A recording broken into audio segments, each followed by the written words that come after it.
باز لە بەڕێوەچوونی کۆنفرانسێکی زانستی نێودەوڵەتیەکەین سەبارەت بە سۆشیال میدیا و کللتوری بەکارهێنان. با بزانین ئەم کۆنفرانسە ناوەڕۆکەکەی چی بووە بە وردی ئامانج لە بەڕێوەچوونی ئەم کۆنفرانسە چی بووە، بۆچی بە تایبەت سۆشیال میدیا و کللتوری بەکارهێنان هەڵبژێراوە بۆی کە لەم کۆنفرانسایە قسە و گفتوگۆی لەسەر بکرێ. ئەم بابەتە گفتوگۆکەین لەگەڵ زۆر بەڕێز دکتۆر هەتاو حەمەد ساڵح کە بەڕێزیان سەرۆکی بەشی ڕاگەیاندنن لە زانکۆی هەڵەبجە ئێستا بە شێوازێکی ڕاستەوخۆ لە پارێزگای هەڵەبجەوە لەگەڵمانە. دکتۆر هەتاو سڵاو لێبێ و بەیانی و باش بێ. دەستپێکی گفتوگۆکانمان پێمان بڵێ ئەم کۆنفرانسە ماوەی چەند ڕۆژ بەڕێوە چوو، ئامانجتان لە بەڕێوەچوونی ئەم کۆنفرانسە چی بووە؟ فەرموو. سڵاو لێبێ دکتۆرە. سڵاوتان لێبێ، بەیانیتان باش. ئەم کۆنفرانسە کە ئێستاکە دەست پێەکە سەعات 2:30 بێگومان هەر یەک ڕۆژە خایەنێ و ئەمڕۆ بەردەوام بێ هەتاوەکو ئێوارە. لەم کۆنفرانسەیە 5 پانێڵ پێشکەشەکرێ. پانێڵی سەرەکییان لە هۆڵی مستەفا زەڵمیە بێت کە خۆشبەختانە تاوەکو ئێستا 11 زانکۆ بەشداریان کردووە. ئەمەی کە لە هۆڵی مستەفا زەڵمی ئێستاکە پێشکەش ئەکرێت هەوڵمان ناوە لە هەموو زانکۆکان هەماهەنگی و هەمەڕەنگی تیا بێ و زانکۆکانی دەرەوەش تیا بەشدارن. لە دوای نیوەڕۆژە پانێڵەکانی 2 3 4 5 پێشکەشەکرێن. زۆر باشە. دکتۆر پێمان بڵێ کە لە پانێڵەکانە ئەو بابەتانی گفتوگۆی لەسەرکرێ بابەتەکان چین و چۆن ئامادەکاریتان کردووە کە لە کۆی ئەو زانکۆیانە ئەو کەسانی کە لەوێ پانێڵەکان بەڕێوە بن و شێوازی پانێڵەکان چۆن بەڕێوە چێ و بابەتە سەرەکیەکانیش چین؟ بەڵێ، بێگومان ئێمە ماوەی ساڵێکە بێ سەرقاڵی ئامادەکردنی ئەم کۆنفرانسین. بێگومان ئەوەی کە بەشداری ئەکات تاوەکو ئێستا وەکوتم 11 زانکۆیە، 11 زانکۆ کە دوانیان لە دەرەوەن، زانکۆی میدلسەکس لە بەریتانیا و زانکۆی تاران ئەم دوانە لە دەرەوە هاتوون و زانکۆکانی کۆیە، سەلاحەدین، سۆران، گەرمیان، سلێمانی پۆلیتەکنیک، سلێمانی پۆلیتەکنیکی هەولێر، ئەمانە هەموو بەشدارن. بێگومان ناوڕۆکی پانێڵەکان تایبەتە بە سۆشیال میدیاوە، بەس ئەوەی جێگەی خۆشحاڵیە کە ئێمە سۆشیال میدیامان بەستۆتەوە بە هەموو ڕەهەندەکانی تری ناو کۆمەڵگە. بۆ نمونە لە ڕووی سیاسیەوە، لە ڕووی کۆمەڵگەییەوە 2 پانێڵ تایبەتە بە پەیوەندی نێوان سۆشیال میدیا و کۆمەڵگە و لە ڕووی ئابووریەوە باسمان لێوە کردووە، لە ڕووی کارگێڕی و ئابووریەوە، لە ڕووی زمانەوە، یعنی چەندین تەوەرمان هەیە لە ناو کۆنفرانسەکەیە کە باسی لێوە ئەەکەین تا چەند لێکەوتەی سۆشیال میدیا هەیە بەسەر کۆمەڵگەوە، تا چەند کاریگەری هەیە لەسەر سیاست، تا چەند کاریگەری هەیە بەسەر زمانەوە. ئەمە وەکو خۆمانەزانین کە تاوەکو ئێستا کە کۆتا ئامارەگەر بهێنین لە 158 دانیشتوانی گۆی زەوی ئێستا کە سەرقاڵی سۆشیال میدیان و سۆشیال میدیا بەکارهێنن، هەموو ئەزانین کە سۆشیال میدیا کاریگەری هەم ئەوێنی هەیە بەسەر کۆمەڵگەوە. کەواتە بۆ ئەوەی ئێمە بتوانین باشترین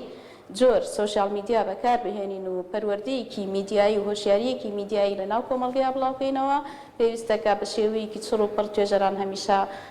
لەوا بن کە چۆن بتوانین ئەو پردە دروستکەین لە نێوان ئەکادیمیەکان و کۆمەڵگەیە، چۆن بتوانین خەڵکی ڕابهێنین لەسەر ئەوەی بە باشترین شێوە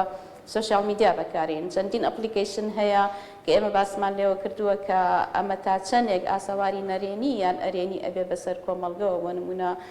تیکتۆک کە ئێستا کە باسی زۆر لێوە ئەکرێ، بۆ نمونە دیسکۆرتمان هەیە، بۆ نمونە چەندین ئەپلیکیشنی نوێ هەیە کە ئێستاکە گەنجانمان بەکارهێنن یا مناڵەکانمان بەکارهێنن. ئێمە بتوانین ڕێنماییەکی گشتی بدەین بە ئەو کۆمەڵگەیەوە، بە ئەو خەڵکە ئەکادیمیە کە چۆن تێکەڵی ناو کۆمەڵگە ببن و چۆن بتوانن چارەسەری کێشەکانی ناو کۆمەڵگە بکەن. بەڵێ، زۆر باشە. دکتۆرە تا بە شێوازێکی گشتی پێمان بڵێ ئێوە بۆچی بە تایبەتر ویستان لەسەر سۆشیال میدیا بۆ نمونە کۆنفرانسێکی لەم شێوازە بکەن و هەروە کۆنفرانسەکەش بە نێودەوڵەتی بکرێ و زانکۆیانی دەرەوە کە بەشداریان کردووە توێژینەوەکانیان چێ، پانێڵەکانیان چێ، کەمە ڕوونکردنەوەمان لەسەر ئەو بابەتەش پێ بڵێ. بەڵێ، خۆی لە ڕاستیە وەکو میدیای فەرمی کە هەیە لەگەڵ ئەم میدیای نافەرمیەی کە ئێستاکە بریتیە لە سۆشیال میدیا، خۆمان نەزانین ئێستاکە زەمانێک پێش ئێستا ڕۆژنامە بە تەواوەتی باری کرد، وەکوتمان زەمەنی مردنی ڕۆژنامەی کاغەزی بوو. ئێستاش هەندێک باس لەوە ئەکەن کە تەلەڤیزیۆنیش وردە وردە بینەرانی خەریکەکەمە بێتەوە، خەڵکی بەجارێک هەمووی ڕووی کردووەتە سوۆسیال میدیا. سوۆسیال میدیا پانتاییەکی فراوانترە، کاتێکی باشتر بۆ ئەوانی کە بەکاری هێنن ئەتوان لە هەر کاتێکا بیانەوێ، ئازادیەکان تایە زۆرە، فلتەرەکان کە منتیایە لەبەرەوە ئەوەندەی کە سەیرەکرێ ئەوەندەی سوۆسیال میدیا کاریگەری بەتایبەت ئەگەر باس لە نەرێنیەکان بکەین، ئەوەنەی سوۆسیال میدیا مەجالی تیا هەیە کاریگەری نەرێنی خۆی بەسەر کۆمەلگەیە بسەپێنێ میدیا فەرمیەکان وانین. بۆ نمونە لە مەسەلەی ساختە هەواڵە، یعنی ئەوەندەی سوۆسیال میدیا و ئەو پەیجانەی کە هەیە توان ساختە هەواڵ بڵاو بکەنەوە، میدیایەکی فەرمی کە خاوەنێکی هەیە بەو جۆرە ناکرێ و ناتوانێت. بە هەمان شێوە ئەو یعنی فلتەر لە ناو سوۆسیال میدیا زۆر کەمە، لەبەرەوە ئێمە هەوڵمان ناوە بە شێوەیەکی علمی و ئەکادیمی بڕۆینە ناو بابەتەکانەوە، تەنانەت باس لەوە کراوە چۆن ئێمە بتوانین لە ناو سوۆسیال میدیایە، تەنانەت وەکو چۆن لە زمانی ئینگلیزیە کراوەیە لە زمانەکانی کەیە ئەگەر لەوانەیە کرابێ، چۆن بتوانین بۆ هەندێ وشە بۆ نمونە وشەکانی جنێودانیا ئەم شتانی کەوا لە ناو سوۆسیال میدیایە زۆر بڵاو بێتەوە، چۆن بتوانین فلتەرێک بۆ ئەو وشانە بکەین کە لەمە دووە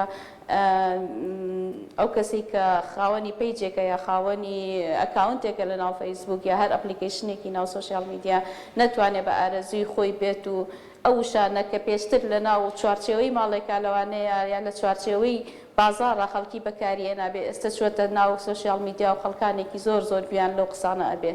کەواتە ئێمە بتوانین بە شێوازێکی علمی و ئەکادیمی بتوانین فلتەری ئەو وشانە بکەین، باسیش لەم شێوانە کراوە. کەواتە سوۆسیال میدیا ئێستا باسی گەرمی هەموو جیهانە، وەکوتم هەر بابەتێکیە هەم باشیەکان و هەم نەرێنیەکان و نەرێنیەکان لەگەڵ خۆیان ئەهێنێ، کەواتە کاتێکە لایەن نەرێنیەکانی زۆر بوو ئەبێ توێژەران و ئەبێ خاوەن قەڵەمەکان بکەونە ئیش کە چۆن بتوانین ئەم بابەتە بە شێوە ڕاستەکەیان ببین. بەڵێ دکتۆر، مادام باسێکی گەرمە باست لەوە کرد کە ئەو توێژینەوانەی دەرەوە بێگومان توێژینەوەکانی دەرەوە یەکێک لەوانەی کە بەشداری کردووە دکتۆر جوان ڕۆژە کە ئەمە خۆی ئاسڵ کوردی تورکیایە، هاتووە باس لە جۆری بەکارهێنانی سوۆسیال میدیاەکان لە تورکیا و تا چەندێ حکوومەتی تورکی فلتەری کردووە و نایەڵێت ئازادیەکان بەو جۆرە کە پێویستە دەستەبەر ببێت. باشە دکتۆر، وەکۆی کە خۆشی باسی کرد کامە باسێکی گەرمی جیهانە و لە جیهانە بەکارە هێنرێ، بەڵام جیاوازیەکان چییە؟ ینی بۆ نمونە لە ناوم کۆنفرانسی ئێوە لەنەو ئەو زانکۆیانەی کە لە دەرەوە بەشداریان کردووە، ئەوان چۆن باسی کاریگەریەکانیانەکەن لەسەر کۆمەلگا بەکارهێنانی سوۆسیال میدیا، کاریگەری ئەوان چییە لەسەر کۆمەلگای ئێوان؟ ئەی لای خۆمان کاریگەریەکان چۆنە؟ ئەمانە چۆن ئێوە مقارنەیەکەن بە یەکتر و چۆن گفتوگۆی لەسەرەکەن؟ هەر لە باسەکانی خۆتانە باسی کللتوری بەکارهێنانەکەن، کللتوری بەکارهێنان ئەبێت چۆن بێ، مادام لایەنی ئەرێنی و نەرێنی هەیە، چۆن بتوانین لایەنە ئەرێنیەکەی بەرەو بەرزبوونەوە بەرین و دوای ئەو هۆکارانەیە بگەڕین کە بۆتە لە هۆکاری ئەوەی لایەنی نەرێنی باڵ بکێشێ بەسەر کۆمەلگای ئێمە، چۆن کارتان لەسەرم بابەتانە کردووە؟ بەڵێ دەستخست پرسیارەکە زۆر جوانە، یعنی ئایا جیاوازیەک هەیە لە بینی ئێمە وەکو وڵاتانی ڕۆژهەڵات و لەگەڵ ڕۆژئاوایە؟ خۆی لە ڕاستیە کە هەر ئەپلیکیشنێک یا هەر بابەتێک یەتە ناوەوە، ئەگەر لە میدیا بێ ئەگەر لە هەر شوێنێکی ترا بێت، تقریبەن ئەوەی کە ئیهێنێ گشتیە و بۆ هەموو جیهانە، بەڵام بەپێی کولتوری شوێنەکان ئەگۆڕێ. لەوانەیە ئەمەی کە ئێمە باسی ئەەکەین لێرە کە باسمان لە کولتوری بەکارهێنانە، کە چۆن ئێمەی کورد خۆمان وا ڕابهێنین بە جوانترین شێوە ئەم شێوازی بەکارهێنانی سوۆسیال میدیا بگرینە بەر، لەوانەیە هەمان کێشەش لە ناو وڵاتانی دەرەوە ئەوروپایە هەبێ. یعنی وەکو باسم کرد لە ناو زمانی ئینگلیزیە هەندێک فلتەر کراوە، هەرچەندە کەسێکی وەکو دۆناڵد ترامپ کاتێک کە فلتەری هەندێک وشە کرا لە سوۆسیال میدیایە، پێی ناخۆش بووتی ئەمە حەسرکردنی ئازادیەکانە، قەیدکردنی ئازادیەکانە، بەڵام لە ڕاستیە بە قسەیان نەکرد ئەوانەی کە داڕێژەری پلان و ئێتیکی میدیاین وتیان ئەم شێوازە زمان تێک ئەیە. هەروەکو چۆن ئەوان ئەمەیان توانیوە بکەن، ئێمەش وەکو زمانی کوردی یعنی ئەتوانین چەند شتێکی بەو جۆرە بکەین، چەند ڕێگولیشنێک چەند یاسایەک دابنین بۆ سوۆسیال میدیا کە ئەبێ بەم شێوازە بەکاربێ. خۆ ئەگەر چەند شتێک هەبێت ئۆتۆماتیکی فەیسبوک یا لایبەرێ یا هەر ئەپلیکیشنێکی تر لایبەرێ، ئەمە ئیشەکە بۆ ئێمە ئاسانترەکات. کەواتە ئەم شێوازی جنێ و فرۆشتن و شێوازی بەکارهێنانی نەرێنی زیانی ئێستاکە کە سەیری کۆمنتەکەی بەڕاستی من لە توێژینەوەیەکی تقریبان مانگێ لەمە پێشە ئاماژەم بەوە کردووە کە لە سەدا هەشتای ئەو کۆمنتانەی بۆ پۆستە گشتیەکان ئەڕوات هەمووی کۆمنتی نەرێنین. کەواتە ئەمە کاریگەریەکی زۆر نەرێنی بەسەر کۆمەلگاکەەوە بەجێ ئەهێڵەیە کە با نەرێنی باڵ ئەکێشێ بەسەر هەموو کۆمەلگایە وای لێ دێک ئەو خەڵکە هەمیشە ناڕازیە لە هەموو شتێک ناڕازیە. باشە بۆچی ئێمە بەم شێوازە سۆشیال میدیامان بەکارهێناوە دکتۆر هاتاوەکو خۆت باسی لێواکەی ئەو توێژینەوەی کە کردوتە لە ماوەی مانگێکە درکت بەوە کردووە زۆرینەی ئەو کۆمنتانەی کە هەیە بەلایانی نەرێنی بۆ نمونە خەڵک نووسیوێتی چی وا لە ئێماکە بەم شێوازە ئێمە سۆشیال میدیا بەکاربێنین؟ خۆی لە ڕاستیە ئێمە سوۆسیال میدیا زۆر بە هەڵە بەکارێنین ئەوەندەش کە سەرنجە ئەم تەنها لە لای ئەم وڵاتانی ئێمە بەتایبەت لە لای کورد وایە بەو شێوەیە و هەندێکیش لە وڵاتانی کە خۆی کە ئەوترێ سوۆسیال میدیا ینی تۆڕەکە بۆ بەستنەوەی کۆمەڵایەتی ینی ئەبێ ئەم سوۆسیال میدیایانە زیاتر باس لە مەسایلە کۆمەڵایەتەکان بکەن زیاتر هەروەکو چۆن دوو کەس یەکترە بینن لە بازار چۆن سەلامەکەن لە یەکتری و چۆن هەواڵی یەکترە پرسن و چۆن یانەوێ ئاگاداری حاڵی یەکتر بن خۆی لە ڕاستیا سوۆسیال میدیا ئەوە ماناکەیەتی ینی چۆن پەیوەندیەکی کۆمەڵایەتی دروست دەکەی لە نێوان کەسەکانە لە نێوان خەڵکەکانە بە شێوەیەکی ڤێرچوەڵ یعنی ئێستا من لەگەڵ هەر کەسێکا بێ لە هەر وڵاتێک بێ بەڵام ئەوەی کە من ئەڵێم بە هەڵا پیادە ئەکرێ و پەیڕەوە کرێ لای ئێمە و لە لای هەندێک شوێنی کە ئەوەیە کە زۆر بە سیاسی کراوە ئێستا کە سوۆسیال میدیا بۆتە منەسەیەک بۆ دەربڕینی هەموو جۆرە سیاسەتێ سیاسەتی ناڕەزایی سیاسەتی ئۆپۆزیسیۆن سیاسەتی پشتگیری حکوومەت ینی تەواوەتی بەتایبەت کاتێ سەیری فەیسبووکەکەی ینی سەکۆیەکە بینی بۆ سیاست هەموو نازانم ئەکاونتەکان ئێستاکەوەیان لێ هاتووە بێچکە تعبیرکردن لە سیاست و لە جنێوان و لە کۆمنتی سەلبی وەکو باسم کرد هیچ شتێکی تر نابینی لەبەرەوە پێویستەکە سوۆسیال میدیا بڕاتەوە ڕێڕەوی خۆی سوۆسیال میدیا وەکوتمان بۆ پەیوەندی کۆمەڵایەتیە بۆ دروستکردنی تۆڕێکە کە کۆمەڵگەکان بەیەکەوە ئەگەر لەسەر ئاستی تاک بێ یا لەسەر ئاستی کۆمەڵ بەیەکەوە بیان بەسێتەوە بەڵام ئێستاکە وەکو عەرەب ئەڵێن نەک تەواصل اجتیماعی بەدە تەقاطعی اجتیماعی ینی بەڕاستی خەڵکەکە زیاتر دوورە خاتەوە لە یەک کەواتە ئەوەی کە ئێمە سەرنجمان ناوە توێژینەوەمان لەسەر کردووە ئەوەیە کە ئەم سەکۆیانە ئەم بابەت ئەپلیکیشنانەی کە لە سوۆسیال میدیا هەیە خەڵکی فێری زیاتر جنێوان یا ناڕەزایی دەربڕینیان نەرێنی بوون لە ژیاننا کردووە کە ئەمەش ئاساوارێکی باش نییە. زۆر باشە دکتۆر باسی وەکەین کە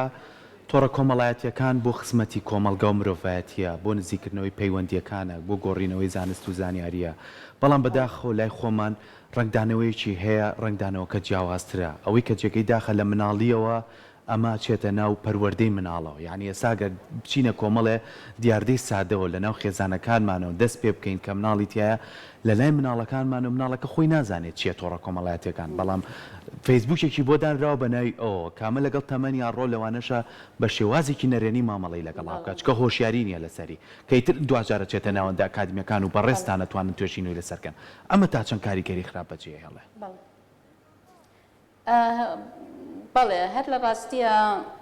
بەکارهێنانی سوۆسیال میدیا وەکوتم زۆر پانتایەکی فراوانی داگیر کردووە ینی ئەوتا لە مناڵێکی 2 ساڵیەوە ئێستا سوۆسیال میدیا بە جۆرێ لە جۆرەکان بەکارهێنێت تاوەکو کەسێکی 7 ساڵ ینی هەموو تاکەکانی کۆمەڵگەی گرتوتەوە بەڵام تا چ ڕادەیەک بەڕاستی بەکارێن و تا چ ڕادەیە بەپێی پێویستە بەکارهێنانەکان بێگومان بە هیچ جۆرێ بەپێی پێویست و بە شێوە ڕاستەکەی نییە لەبەرەوەکو هەستەکەین ئەو مناڵی کە نابێ فەیسبووکی هەبێ نابێ ئینستاگرامی هەبێ نابێ بۆ نمونە تیکتۆکی هەبێ کە لە تەمەنێکی زۆر کەمایە بەداخەوە دایک و باوکەکە بۆ ئەوەی ئیزعاجیان نەکایە بۆ ئەوەی کاتێکی بۆ خۆی بمێنێتەوە بۆ ئارزۆکە ینی بۆ پێداویستەکانی خۆی و بۆ کارەکانی خۆی بمێنێتەوە هاتووە مۆبایلێکەیە بەدەست مناڵەکەیەوە کە هەرچە لە تەمەنی نەگەشتوەتە ئەوە مەشغوڵیەکە بە چەندین ئەپلیکیشنەوە کە نابێت بە هیچ شێوەیە ئەو مناڵە لەو کاتەیە ئەو شتانە بەکار بهێنێ یعنی ئەمە وای لێ کردووە لێک تێگەیشتن ئێمە وەکوتمان کە باس لە سوۆسیال میدیایە تەواصلی اجتیماعیە ئەو لێگەیشتنەی کە جاران هەبوو لە ناوان لە ناو ئەندامانی ناو خێزان و ئەندامانی ناو کۆمەڵگەیەکە ئێستا زۆر پێچەوانە بۆتەوە ینی جاری وا هەیە ئەچی بۆ کۆمبوونەوەی دانیشتنێک لە بری ئەوەی قسە لەگەڵ یەکتر بکەن وەکو چۆن ئەیبین لە وێنەکانە هەموو هەرێکەی مەشغوڵی سوۆسیال میدیا و فەیسبووکی خۆیەتی کەواتە ئەو هەدەفەی کە بۆی دروست بووە سوۆسیال میدیا ئێستا کە زۆر بەلاڕێیا ڕۆیشتووە ئیتر تا چەند ئەتوانرێ ئیشی تیا بکرێ ئێمە ئەمە هەوڵێکە و ئەبێ هەموو زانکۆکانی کەس لە هەوڵی کۆمەڵگەیە بن لە هەوڵی تێکەڵبوون بە کۆمەڵگە بن لە هەوڵی چارەسەرکردنی کێشەکانی ناو کۆمەڵگە بن ئێمە هەوڵێکمان ناوە کە بتوانین ئەوەی کە لە ڕووی زانستیەوە لە ڕووی پێویستەوە ببێت پێشکەش بە خەڵکی بکەین. باشە وەکو دوایین پرسیار دکتۆرە تا پێمان بڵێ ئەمە بەتەنها بۆ خستنەڕووی کێشە و گیر و گرفتەکانە یاخود نەخێر دواتر ئەو دەرئەنجامانە چی بەسەرێت ڕادستی کێکەن بۆی کە دوجار کاری جدی لەسەر کرێوەکو خۆت باسی لێوە کرد چونکە سوۆسیال میدیا بەداخەوە ئێستا بەلاڕێدا براوە. نابێگومان تەنها بۆ گرفت و کێشەکان نییە بۆ شێوازی بەکارهێنانە بۆ نمونە ئێمە چەند توێژینەوەیەکمان هەیە کە باس لەوەکە بۆ نمونە چۆن ئیسفادە لە یوتیوب بکەی وەک هۆکارێک بۆ فێربوون لە ناو هۆڵەکانی تاقیکردنەوە چۆن ئیسفادە لە ئەپلیکیشنەکانی کە بکەی بێگومان ئێمە وەکووتمانێکێک لە ئامانجەکانی ئەم کۆنفرانسە ئەوەیە کە کەوەی سوۆسیال میدیا وەکو بە شێوەیەکی هۆشیاریەکی گشتی بین بە خەڵکی پەروەردەیەکی میدیایی بین بە خەڵکی بتوانین چۆن زیاترین ئیسیفادە لە سوۆسیال میدیا بکەین و هەروکو باسم کرد هەموو بابەتێکی نوێکەیەتە پێشەوە باسی و خراپی لەگەڵ خۆیان ئەهێنێ ئێمە چۆن بتوانین سوود وەربگرین لە ئەو لایەنە باشانەی کە پێویستە ئێمە بەکاری بێن هەر بەڕاستی شوایە خزمەتێکی زۆری کردووە هەم بە ناوەندی خوێندن و هەم بە هۆشیاری خەڵکیش بە شێوەیەکی بەڵێ دەستەکانی خۆش بێت دکتۆرە هەتا و سپاس بۆ ئەوەی کامڕۆ ڕاستەوخۆ لە پارێزگای هەڵەبجەی خۆشەویستەوە لەگەڵمانە بووی کۆمەڵە زانیاری لەسەر کۆنفرانسەکانی بە هیوای ئەوەی ئەم کۆنفرانسە